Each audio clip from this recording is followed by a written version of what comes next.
वृंदा blogs में आप सभी का स्वागत है। उम्मीद करती हूँ आप लोग स्वस्थ होंगे, मस्त होंगे और व्यस्त होंगे। दोस्तों, आज जो हम चर्चा करेंगे वो मशहूर और खूबसूरत अभिनेत्री अपने ज़माने की, जो कि यकीन नहीं करेंगे, ये हसीन अदाकारा पर्सनल लाइफ से हमेशा एक रहस्यमय बनकर रह गई। और ये बहुत ही खूबसूरत और बहुत ही चुलबुली किस्म की अदाकारा काजल किरण जी के बारे में, जो कि बहुत ही रहस्यमयी अभिनेत्री रह चुकी हैं। इनके बारे में बहुत ही कम लोग इनकी व्यक्तिगत लाइफ के बारे में जानते हैं। तो दोस्तों, आज मैं ये वीडियो शेयर कर रही हूँ, तो प्लीज़ अंत तक बने रहिएगा। लाइक, शेयर, सब्सक्राइब करना ना भूलें। तो आइए इनके बारे में जानते हैं।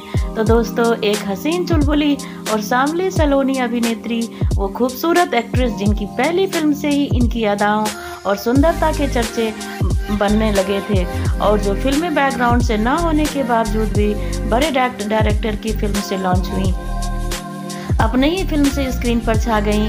और इस फिल्म में काम करने के लिए ये स्कूल बंक करके शूटिंग पर जाया करती थी, और अपनी पहली ही फिल्म से रातों रात स्टार बन गई। इस अभिनेत्री का नाम है काजल किरण, और ये हसीन अदाकारा की पर्सनल लाइफ हमेशा एक रहस्यमय बनकर रह गई। ना ही इनके माता पिता के बारे में कोई जान पाया, और ना ही इनकी और भी पर्सनल लाइफ के बारे में। तो दोस्तों, 13 साल का करियर और 40 फिल्में, और ये गाना जो है, हाय अल्लाह ये लड़का कैसा दीवाना, ये गाना इन्हीं पे फिल्माया गया था। और काजल किरण बॉलीवुड की दुनिया से ताल्लुक़ नहीं रखती थी, उनका बैकग्राउंड फिल्मी नहीं था, लेकिन इसके बाद भी उन्होंने एंट्री ली और कई फिल्मों की, और 80 के दशक की एक हसीन अदाकारा काजल किरण के नाम से फेमस हुई।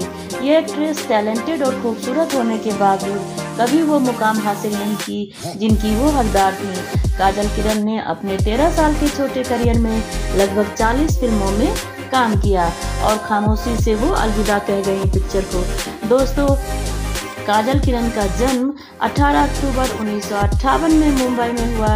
इनका असली नाम सुनीता कुलकर्णी था, लेकिन फिल्मों में आने के बाद इनका नाम काजल किरण हो गया। दोस्तों, एक मिडिल क्लास महाराष्ट्रियन परिवार की थी। काजल किरण के मम्मी पापा के बारे में दोस्तों ज़्यादा कुछ खास जानकारी नहीं लोग जान पाए हैं, और इनकी पर्सनल लाइफ को काफ़ी गोपनीयता ये रखती थी, और ये हमेशा ही मीडिया से के सामने आने से कतराती थी। काजल किरण अपने भाई बहनों में सबसे बड़ी थी। उनके 2 छोटे भाई भी थे। इनकी माता पिता चाहते थे कि काजल किरण पढ़ लिख कर डॉक्टर बने, लेकिन इनका मन तो एक्टिंग में था। बचपन से ही वो हीरोइन बनने का सपना देखती थी। दोस्तों, नासिर साहब जब काजल किरण से इम्प्रेस हुए, पढ़ाई होने के से पहले ही कुछ दोस्तों के कहने पे काजल किरण ने अपने फ़ोटो शूट कराए और कई कास्टिंग डायरेक्टर्स को भेजे। कुछ दिनों तक ये सिलसिला चलता रहा, और फिर ये इनको फिल्में मिलना शुरू हो गई। उनकी मुलाकात फिल्म डायरेक्टर नासिर हुसैन से हुई, और नासिर साहब उनसे मिलकर काफ़ी इम्प्रेस हुए। उनके स्टाइलिश अंदाज, खूबसूरत आंखें और बात करने का तरीका, सब कुछ फिल्म मेकर को भा गया, और काजल किरण को फिल्मी दुनिया में लाने का उन्हीं का पहला श्रेय जाता है। दोस्तों, हम किसी से कम नहीं फिल्म में काजल के साथ ऋषि कपूर नजर आए, और 1977 का ये समय था। उस समय काजल किरण स्कूल में पढ़ाई कर रही थी, और नासिर हुसैन ने रोमांटिक कॉमेडी फिल्म हम किसी से कम नहीं में काजल को मुख्य भूमिका निभाने के लिए चुना था। ये फिल्म बॉक्स ऑफिस पर एक बड़ी हिट साबित हुई, और काजल किरण रातों रात स्टार बन गईं, और वो एक क्लासिक फिल्म का दर्जा भी मिला। काजल किरण भी सबकी नज़रों में आ गईं, और उनको कई सारे फिल्में मिलना स्टार्ट हो गया। दोस्तों, काजल किरण ने हम किसी से कम नहीं की शूटिंग कर रही थी, तभी निर्देशक नासिर हुसैन ने उन्हें फिल्म रिलीज होने तक का कोई और फिल्म साइन करने के लिए उनसे मना किया था। इस कारण वो फिल्म मेकर्स ने उन्हें दूसरी फिल्मों के लिए भी संपर्क नहीं किया, और इसी बीच 3 साल का कॉन्ट्रैक्ट हुआ है, तो फिलहाल किसी और के लिए वो काम कर नहीं पाई। दोस्तों, बालिका वधू, अखियों के झरोकों से जैसी फिल्मों भी निकल गई इनके हाथ से, और 1980 में अगली फिल्म साइन की, मांग भरो सजना। इस फिल्म ने काजल किरण ने मुख्य भूमिका गीता सिन्हा के रूप में अभिनय किया, जो जितेंद्र की नायिका थी। फिल्म में रेखा और मौसमी चैटर्जी भी नजर आई। काजल किरण ये फिल्म भी कमर्शियल भी रही और सफल भी हुई। 8वीं से सबसे ज़्यादा कमाई करने वाली फिल्म बनी है, और सबूत में काजल किरण दिखाई दी। फिर जो एक हॉरर फिल्म थी, फिल्म को ज़्यादा सफलता नहीं मिल पाई। धीरे धीरे वो अपनी फिल्में करती गईं और सफलता उनको मिलता गया।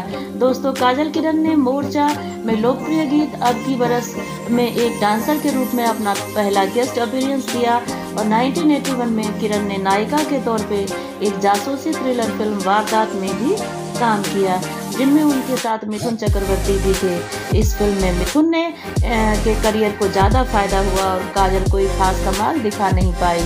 इसके अलावा और भी बहुत सारे फिल्में आई। जमाना, अमजद खान की नायिका, फिर चुटकी में अभिनय किया। दर्शकों के साथ साथ फिल्म एक्सपर्ट ने भी इन्हें जो है फिल्में में सराहना मिलती गई। दोस्तों, फिल्म साउथ फिल्मों में भी इन्होंने काम किया, वहाँ भी कुछ फिल्में हिट हुई, कुछ फ्लॉप हुई। इस तरह आखिरी संघर्ष की आखिरी फिल्म काजल किरण की आखिरी फिल्म में दीवाने, कुर्बानी रंग लाएगी, राजू दादा आखिरी संघर्ष रही, जो इनके संन्यास लेने के अगले कुछ सालों तक रिलीज होती रही। 1997 में आखिरी फिल्म रिलीज हुई, उनका नाम था आखिरी संघर्ष। और ये किस्मत का खेल है कि काजल किरण का पूरा करियर संघर्ष करता रहा और ये फिल्म जो है उनकी आखिरी साबित हुई। दोस्तों, राज किरण से इन्होंने शादी की, इनकी एक बेटी है और इनकी निजी ज़िंदगी जो है वो पूरा सीक्रेट की तरह था और लो प्रोफाइल ही रहा। कभी भी अपनी निजी ज़िंदगी के बारे में ज़्यादा इन्होंने खुलासा नहीं किया और न ही किसी साथी कलाकार से। माता पिता और उनकी जो निजी ज़िंदगी है कभी इन्होंने किसी से भी डिस्कस नहीं की और उनको पता था कि उनके पति NRI हैं, लेकिन शादी कब और कहाँ हुई ये कोई नहीं जानता। इन्होंने 2 शादी की और उसके बाद ये पहली शादी राज किरण से और उसके बाद इन्होंने फिर NRI से की। फिर ये नीदरलैंड चली गई जहाँ इनके 2 बच्चे हुए, लेकिन इनकी कोई अभी जो है ज़्यादा कुछ जानकारी लोगों के पास नहीं हो पाई है। इस तरह से काजल किरण के बारे में जो मैंने व्यक्तिगत और फिल्मी करियर ग्राफ में बताया, तो उम्मीद करती हूँ आप सभी को पसंद आया हो। प्लीज़ इसे लाइक करें, शेयर करें, सब्सक्राइब करें। Thank you so much.